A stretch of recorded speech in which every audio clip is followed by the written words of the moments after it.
gateway to death or whatever, like a way to see it. But they had Sounder. That was a huge movie. Remember that? They had Old Yeller. Old Yeller, that's another one. That was a huge Old movie. Yeller, yes. That was a huge movie. Yeah, that was massive. That was back in the little prairie house on the prairie times. A San Francisco biotech company, Loyal, is developing drugs aimed at extending dogs' healthy lifespans by lowering high levels of the hormone IGF-1, which accelerates aging in larger dogs. The leading candidates, including the daily pill, LOY002.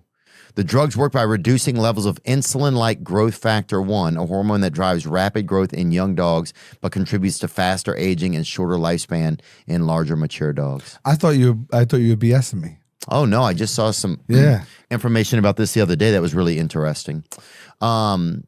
What else was in the news that was something that was kind of worth discussing? I don't know if we want to go down too many heavy roads. Oh, has there been something your children have wanted to ask for that you had to say no? Like, or is there like a tough parenting thing that you kind of like just tell me what some of that's like. Give me something from like the parenting world, because I'm just curious about it. Yeah. My daughter went through a sleep regression recently. So like sleep what? Regression. Okay. So like she sleep through the night fine, but then they start developing, their brain starts developing, they start having dreams.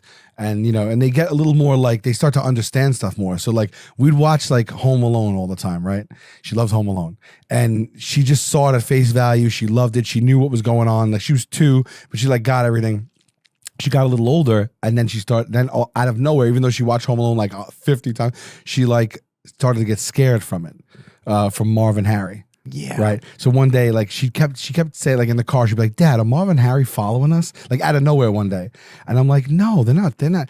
Are Marv and Harry after us?" Oh, that's and scary. I'm like, babe, they're not after us at all. They're after Kevin's toys. It's like trying to make it, Oh yeah. All right, but are they going to come for me? I'm like, no, Marv and Harry are fun. They're just after Kevin's toys. Kevin's going to put them through the ringer. It's all good. And then like in the middle of the night, she'd be like, Dad, I'm scared. Come upstairs. And I would come and she'd be like, are Marv and Harry coming? And I'm like, my wife's like, you shouldn't have made her watch Home Alone. I'm like, she loved it. It wasn't until recently that she started getting scared. You know what I mean? Sal. But she'll call and be like, so you can't go up there.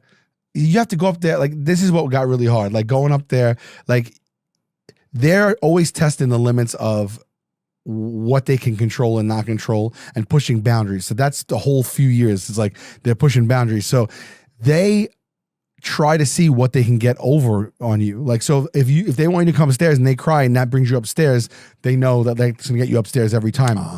You have to break that habit. You have to like, so there's times where it's like, she's like crying and be like, Dad, please come upstairs. And I'm like downstairs and like, you can't go up. Dang. And it's the worst feeling because you want to run as soon as she's like, but it's a trap. It's a trap. But also she's cunning. Like she'll say shit that she knows is gonna tug at my heartstrings. I'd have to ignore her crying, and she'll start saying stuff like, "Dad, please, Dad, I need you, I miss you," like right. The ship is leaving the shore. Just things that she's seen. Yeah. And you're like, I'm like literally like downstairs, like she doesn't see me, but I'm like right under the door. Me and my wife are sitting there, and I'm just like, I got tears in my eyes. I'm just like, I need to go. You can't. It's tough. It's tough. So parenting, so yeah, you got to really like. I guess you have to be the dad. Sometimes you have to be the leader, huh? And sometimes you want to just be the buddy. I want them to be able to like. They want to sleep. She'll be like, "Please, can I come sleep with you guys?" I wanted her to do that so bad, but like, we can't do it because like it opens up. Like then it's like, Oh yeah. But I know families that sleep. That all the kids sleep in the bed, and that's that. But like it could be tough. Like if we have work and travel a lot and stuff like that. Yeah. So, if you're not a Little House on the Prairie, then that's kind of like back then. Yeah, you need it for warmth and stuff, and it's like that. Yeah. But I want to do it, but I've so far we haven't done it because I just feel like I don't want to start bad habits. But and is it tough with like with your wife to debate on what are good habits and bad habits? Like is it or do you guys communicate? Yeah, we're on the same page. It's pretty straightforward, like. But it's you want kids? Yeah, yeah. We talk about this all the time. You should have kids. Yeah, I'm gonna have some kids. If you do, like if you want kids, have kids. Like I think I do. I mean, I think the most you can get to is like I think I want them. I like. Nobody's like, if you're like yelling in the park or whatever, I want kids, you're going to go to jail, you know, or you're going to get elected. But if you're just like, but so I think the safest thing I say is, I think I would really like to have kids. I'll have to have a spouse that is like, we can go down that road together. And then, some of it, I think it's like, if that's going to be part of God, if God wants that for me in my life, and if I'm willing to set my life up enough where it's a possibility, because God, I don't think he would bless me with children if it wasn't like a safest environment either, Sure. I think you should do it. I always tell you that. But I would like to have, I think more and more, I would like to have that. Yeah. I would like to have the chance to love something that's different and to have like a new, different type of like connection in the world, just to experience what connections there are, because I'm sure it's like totally different. I mean, last time you were saying just how different it is. Yeah, you got to do it. You got to do it, especially if you want them, because there's nothing better. You'll feel so fulfilled, man. Yeah, you'll feel so fulfilled. And I want probably 6 or 5 kids, bro. I know. It's like when you start having it, you'll see. You'll see like you want as many as possible. That's why people just keep having them. Dude, in the old days, man, people had them with reckless abandon. Bro, people would have a kid, they'd be like, oh, where's my kid? Kids. They'd be at the store, they would leave a kid, they'd have to come back, hey, we left a kid in your shelf or whatever. Yeah. Some kids in the freezer, he's just like, People used to have kids back in the day, so many kids that like some of them would just like perish, and then they was just like, we lost a couple of them. Yeah. Albert stayed. We still have 10 of them, but we lost a couple. Yeah, Albert stayed in Mankato. We hadn't seen him. He stayed. He wandered off, and we hope he's all right. I know he wandered off from Rochester. Yeah, look, he had a bag of food with him. You're like, that's crazy. I don't know how you focused on. You had how many siblings you got? I just had 1, 2, 3, 4, 3 total. Okay. What'd you have? Besides me, 3. Yeah. That's a fun amount. Yeah. So you're a family. You had 4 of you guys still together. That's Yeah. If you could go back and be a kid, what's one moment you would go back to in your child? Was there like a birthday party or a time, or like it could just be a general. It doesn't have to be specific either. Yeah. Like what was like the funnest holiday you guys had or something? Was there one that was just going to my grandma? My grandma would host Christmas, and like all the cousins would come over, and that was fun because she had like this really old house that was a 2-family with a big basement and a big old attic. Yeah. And we all used to go up in the attic and cause like hijinks and hide and shit. And like I just like that. Those days were the best days where you could just like run around the house playing hide and seek and like feel like it was the best thing that ever happened to you. Yeah. Yeah. Just not all this bullshit. Like you didn't know anything yet. It was just about playing, hanging out, I know. The world, it seems like it should be able to be such a simpler world, doesn't it? That's the thing that I think gets me a lot. It's like go hang out in the woods.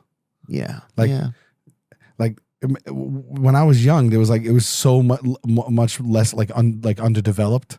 Oh, and there was just like patches of woods everywhere. Oh, there was Native American shit. You'd have a guy that chiseled a fucking couple tits into a birch tree or whatever. You'd have somebody, there was like a grave somewhere. Somebody chiseled a couple of tits into had a birch just buried tree. Somebody. Like the woods used to be crazy, bro. Because you'd see some guy had been living there. Oh yeah. There'd be some pornography or whatever. Pornography, yeah, always. Somebody buried pornography, but they'd draw like an arrow. It's like, hey, pornography. So they didn't forget where it was. It was like, dude, that's where I saw my first porn mag was in the woods. Oh, everybody, which is crazy, bro. But you're right there with nature, dude. Oh, dude, I remember the first time I masturbated, bro. I didn't even know what was going to happen with like your body or whatever. Right. And I remember like something kind of came outside of my body, and I remember trying to put it back into my penis with my finger. Yeah. And I heard my mom like downstairs, and I was like trying to get it all back in before dude. Oh. So I was like, so obviously, I had a lot of intimacy issues over the years, bro. Oh, let's get this question. Let's get this answer in, dude. Early 1800s. Let me see. Over the past 3 centuries, the average number of children per woman in most of the world has declined sharply, roughly from 5 to 7 kids per woman in the early 1800s to 2.25 per kids per woman today in many countries. I think it's even less than that now. Yeah, I think I read something where they said like people are having the least amount of kids that in history right now. Maybe there'll be a rebirth of it, Maybe there'll be something new that happens. Do you feel like, I feel like, I didn't want to get into like heavy stuff today, but there's just like, it feels like it's a tough time in the world for a lot of people. Dude, you imagine like Octomom? You have 8 babies in your stomach. You give birth to 8 babies at the same exact time. That's dark shit. Look at that thing she had on her, bro. It's like whenever you ever see that spider that's got the big thing on it, like it's pregnant. Yeah, that's wild, bro. Like, imagine you have no kids and then you have 8 kids. Yeah. I think she already had like 5 kids. Oh my God, are you serious? Yeah, just watched a documentary on that. How do you give the time you need to each of these kids? Yo, what do you do when you want people like they like, guess what? Twins, and they're like, oh my God, 2, how are we gonna do this? Like 8, bro, 8. Yeah. How do you even what's the first thing you do when there's 8 2-day-old babies laying there? The first it's like they're like Tamagotchis. Yeah. Like you like literally just have to like check the batteries on all of them. Holy shit. Dude, get you some iced coffee, cold coffee, iced coffee. You have a Tamagotchi? No, I never had one. Do you remember that? Oh, I do remember them, and it didn't hit us super hard. Our family, I was a little older. We weren't into like a lot of the Asian kind of stuff that much. We was like doing Hulk Hogan type of shit. Dude, I remember I had to do a roast of the Nadia Suleiman, who is the Octomom, who